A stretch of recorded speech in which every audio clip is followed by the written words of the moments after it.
ആചാര്യ T V Hindu ആചാരങ്ങളെയും അനുഷ്ഠാനങ്ങളെയും കുറിച്ച് കൂടുതൽ അറിയാൻ ഈ ചാനൽ സബ്സ്ക്രൈബ് ചെയ്യുക. എൻ്റെ ഇന്നത്തെ ജ്യോതിഷ വിഷയത്തിലേക്ക് എല്ലാവർക്കും സ്വാഗതം. ഇന്ന് ഞാൻ പറയാൻ പോകുന്ന വിഷയം ജ്യോതിഷ സംബന്ധമായ ഒരു വിഷയമാണ്. നിങ്ങൾക്ക് ഈശ്വരൻ കാക്കയെ അറിയാം. ഈശ്വരൻ കാക്ക നൽകുന്ന ചില ഫലങ്ങളുണ്ട്. ഈശ്വരൻ കാക്കയെ പറ്റിയുള്ള ചില കാര്യങ്ങൾ. അപ്പം ചില ആൾക്കാർ ചോദിക്കും, ഞങ്ങൾ പല വിധത്തിലെ കാക്കകളെയൊക്കെ കണ്ടിട്ടുണ്ടല്ലോ ഇല്ലേ?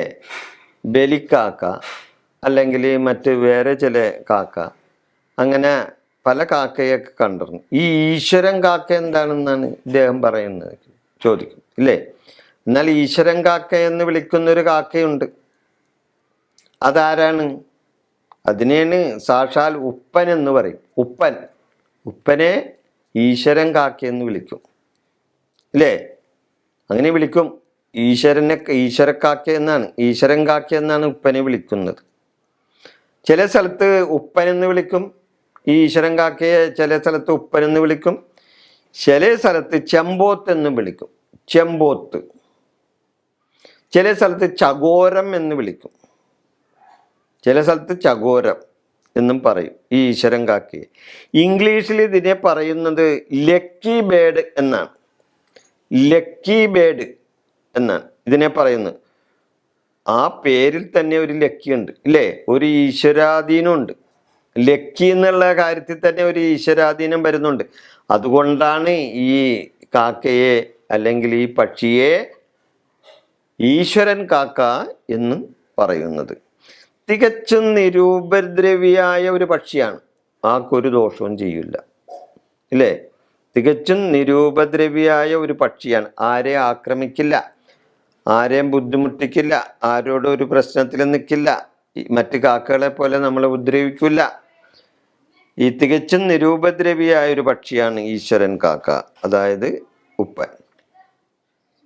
നമ്മുടെ വീടിൻ്റെ പരിസരത്ത് സാധാരണ കാണുന്ന ഒരു പക്ഷിയാണ് അല്ലേ? നമ്മുടെ വീടിൻ്റെ പരിസരത്ത് ഇങ്ങനെ ചുറ്റുവട്ടത്തിലൊക്കെ ഇത് ഇങ്ങനെ നടക്കും. എന്തെങ്കിലും കുത്തിപ്പിറക്കി നുള്ളി പിറക്കി തിന്ന് അതെങ്ങനെ നടക്കും. നമുക്കൊരു ദോഷവും അത് വരുത്തില്ല. നമ്മൾക്ക് ഉപ്പൻ്റെ ഒരു ശല്യവും നമ്മൾക്ക് ഉണ്ടാകാറില്ല. ഇതുവരെ നമുക്ക് അനുഭവത്തിൽ വന്നിട്ടില്ല. അതാണ് നിരുപദ്രവിയായി വീടിൻ്റെ പരിസരത്ത് കറങ്ങി നടക്കുന്ന ഒരു പക്ഷിയാണിത്. അങ്ങനെയുള്ള ആ പക്ഷി നമുക്ക് തരുന്ന ചില സൂചനകളുണ്ട്, ചില ഫലങ്ങളുണ്ട്. അതാണ് ഞാനിവിടെ പറയാൻ പോകുന്നത്. ഉപ്പൻ അല്ലെങ്കിൽ ചകോരം അല്ലെങ്കിൽ ചെമ്പോത്ത് നമുക്ക് തരുന്ന ചില ഫലങ്ങൾ അതെന്തൊക്കെയാണ്? ഉപ്പൻ വടക്കുവശത്ത് നിന്ന് ശബ്ദമുണ്ടാക്കിയാൽ ധനലാഭം അല്ലെങ്കിൽ അറിവ് നമുക്ക് കിട്ടും എന്നാണ് പറയുന്നത്. ഉപ്പൻ വടക്ക് വശത്ത് നിന്ന് ശബ്ദമുണ്ടാക്കി ശബ്ദമുണ്ടാക്കി അത് ഇങ്ങനെ ശബ്ദിച്ചാൽ, വടക്ക് വശത്ത് നിന്ന് ശബ്ദിച്ചാൽ ഉപ്പൻ ഒരു ശബ്ദം പുറപ്പെടുവിക്കും ഇല്ലേ? നമ്മൾ കേട്ടിട്ടുണ്ടാവും. അപ്പോൾ ഉപ്പൻ്റെ ആ ശബ്ദം വടക്ക് വശത്താണ് അത് കേൾക്കുന്നതെങ്കിൽ ആ വീട്ടുകാരന് ധനലാഭം ഉണ്ടാകും. അതുകൂടാതെ അവന് അറിവുണ്ടാവും. കിഴക്ക് വശത്താണ് ഈ ഉപ്പൻ നിന്ന് ശബ്ദിക്കുന്നുണ്ടെങ്കിൽ ഈശ്വരാനുകൂല്യം കിട്ടും, ഉദ്ദേശിച്ച കാര്യലാഭം ഉണ്ടാവും. അവരെന്തെങ്കിലും കാര്യത്തിന് വേണ്ടി ഇറങ്ങണാണ്, അല്ലെങ്കിൽ ഏതെങ്കിലും കാര്യം ഉദ്ദേശിച്ചിരിക്കുന്ന സമയത്താണ് കിഴക്ക് വശത്ത് നിന്ന് ഉപ്പൻ ഇങ്ങനെ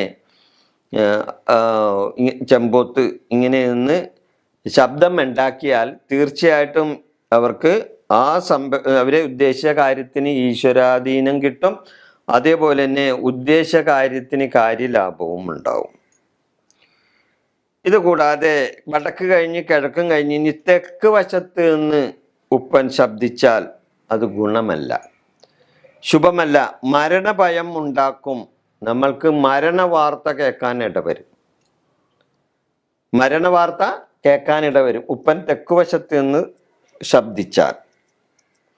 അതുപോലെ വടക്ക് കിഴക്ക് ഭാഗത്ത് വടക്ക് കിഴക്ക് ഭാഗത്ത് നിന്ന് ഉപ്പൻ ശബ്ദിച്ചാൽ ധനലാഭവും കാര്യസിദ്ധിയും ഉണ്ടാവും. ധനലാഭവും കാര്യസിദ്ധിയും വടക്ക് കിഴക്ക് ഭാഗത്ത് നിന്ന് ശബ്ദിച്ചാൽ ഉണ്ടാവും. അതുപോലെ തെക്ക് കിഴക്ക് ഭാഗത്ത് നിന്ന് ഉപ്പൻ ശബ്ദിച്ചാൽ സ്ത്രീകളുമായി ബന്ധപ്പെട്ട കാര്യങ്ങൾ നമ്മൾ കൈകാര്യം ചെയ്യേണ്ടി വരും.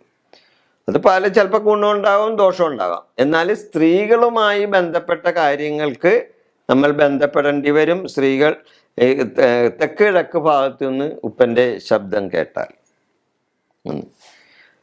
അതുപോലെ തന്നെ തെക്ക് പടിഞ്ഞാറ് ഭാഗത്ത് നിന്ന് ഉപ്പൻ്റെ ശബ്ദം കേട്ടാൽ നാഗദോഷങ്ങൾ ആ കുടുംബത്തിനുണ്ടാവും.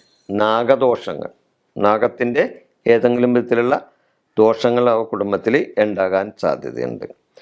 ഇതുകൂടെ വടക്ക് പടിഞ്ഞാറ് ഭാഗത്തുനിന്ന് ഉപ്പൻ്റെ ശബ്ദം കേട്ടാൽ ജലഭയം ഉണ്ടാകും. അതോടൊപ്പം ധനനഷ്ടം ഉണ്ടാവും. എന്നീ ഫലങ്ങളാണ് ഈ ഈശ്വരൻ കാക്ക എന്ന് വിളിക്കുന്ന ഉപ്പൻ ചില ഭാഗത്തിരുന്ന് ശബ്ദിച്ചാൽ ഉണ്ടാകുന്ന വിഷയം. ഇത് അന്ധവിശ്വാസമൊന്നുമല്ല. ചിലവർ ഇത് കേൾക്കുമ്പോൾ പറയും, ഇയാൾ ഇവരുടെ അന്ധവിശ്വാസം പ്രചരിപ്പിക്കണമെന്ന് പറയും. ഇത് അന്ധവിശ്വാസമൊന്നുമല്ല, ചില പക്ഷിശാസ്ത്രപ്രകാരമുള്ള കാര്യങ്ങളാണ് പറയുന്നത്. പക്ഷിശാസ്ത്രം എന്ന് പറഞ്ഞല്ലേ? അപ്പോൾ പക്ഷിശാസ്ത്രപ്രകാരമുള്ള, അതായത് ഈ പ്രകൃതിയിലുള്ള പക്ഷികൾക്ക് മനുഷ്യനൊഴിച്ചുള്ള മറ്റ് പക്ഷി മൃഗാദികൾക്കെല്ലാം ചില പ്രത്യേക കഴിവുകളുണ്ട്.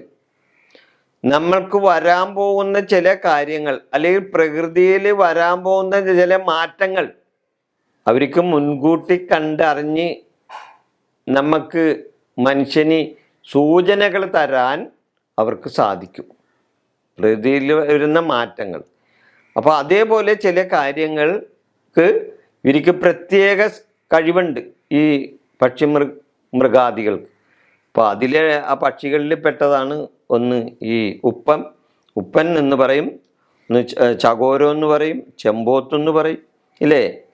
ഭഗവാൻ കൃഷ്ണനെ കുചേലൻ കാണാൻ പുറപ്പെട്ടപ്പോൾ ചകോരാദി പക്ഷികളുടെ ശബ്ദം കേട്ടുകൊണ്ടാണ് മൂപ്പലാൻ പുറപ്പെട്ടതെന്നാണ് പറയുന്നത്.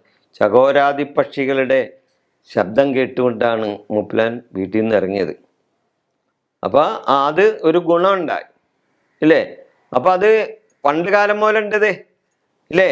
അല്ലാണ്ട് ഞാനിപ്പോൾ വെറുതെ കാര്യങ്ങൾ വെറുതെ അന്ധവിശ്വാസം ഇട്ട് പറയുന്നതൊന്നുമല്ല. ഇത് വിശ്വാസം തന്നെയാണ്. ഇത് അന്ധമായ വിശ്വാസമല്ല, ദൈവവിശ്വാസം തന്നെയാണ്. കൃഷ്ണനെ കാണാൻ പുറപ്പെട്ട കുചേലൻ ശകോരാദി പക്ഷികളുടെ ശബ്ദം കേട്ടാണ് പുറപ്പെട്ടത്. മനസ്സിലായോ? അതാണ് സത്യം. ഈ വിഷയം ഞാനിവിടെ അവസാനിപ്പിക്കുന്നു. നിങ്ങൾക്ക് നന്ദി, നമസ്കാരം. എൻ്റെ നിങ്ങളുടെ ജ്യോതിഷ സംബന്ധമായ കാര്യങ്ങൾക്ക് വേണ്ടി നിങ്ങൾക്ക് എന്നെ വിളിക്കാവുന്നതാണ്. ഈ വിഷയം ഞാനിവിടെ അവസാനിപ്പിക്കുന്നു. നന്ദി, നമസ്കാരം.